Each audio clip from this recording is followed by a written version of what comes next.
இதை பார்ப்பது தற்செயல் அல்ல. ஒரு நிமிடம் நில். உன் உள்ளத்தின் அழுகையை நான் கேட்டேன். கை நழுவி போன ஆசீர்வாதங்களையும் வீணாகி போன வருடங்களையும் நினைத்து நீ வேதனைப்படுகிறாயா? அப்படியென்றால் இது உனக்கான என் வாக்குத்தத்தம். என் அன்பு பிள்ளையே, உன் வாழ்க்கையில் இழந்தவைகளையெல்லாம் நான் உனக்கு திரும்பத் தரப்போகிறேன். வாழ்க்கை உனக்கு கொடுத்ததை விட உன்னிடமிருந்து அதிகம் பறித்துக் கொண்ட ஒரு காலகட்டத்தின் வழியாகவே நீ கடந்து வந்தாய். உன் நேரம், வாய்ப்புகள், உறவுகள், சமாதானம் எல்லாம் கைவிட்டுப் போய்விட்டதே என்று நீ நினைத்தாய். இனி எனக்கு ஒரு எதிர்காலம் உண்டா என்று நீ பயந்தாய். மற்றவர்கள் முன்னேறிச் செல்லும்போது நீ மட்டும் ஆறாத காயங்களோடு அங்கேயே நின்று கொண்டிருப்பதாக உனக்கு தோன்றவில்லையா? ஆனால் யோவேல் தீர்க்கதரிசி மூலமாக நான் சொன்ன வாக்குத்தத்தம் இன்று உனக்கு உரிமையானது.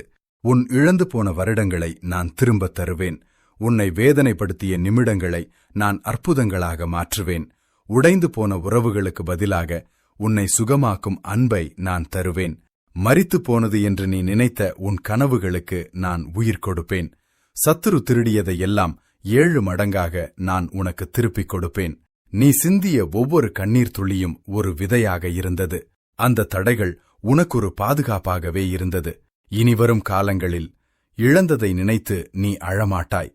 மாறாக வரப்போகிற நன்மைகளைக் கண்டு நீ ஆச்சரியப்படுவாய். ஆயத்தமாயிரு. உன் சந்தோஷத்தையும் சமாதானத்தையும் குடும்பத்தையும் நான் மீட்டெடுக்கிறேன். இது பழைய நிலைக்கு திரும்புவதல்ல, இது ஒரு தெய்வீக எழுப்புதல். ஆமென்.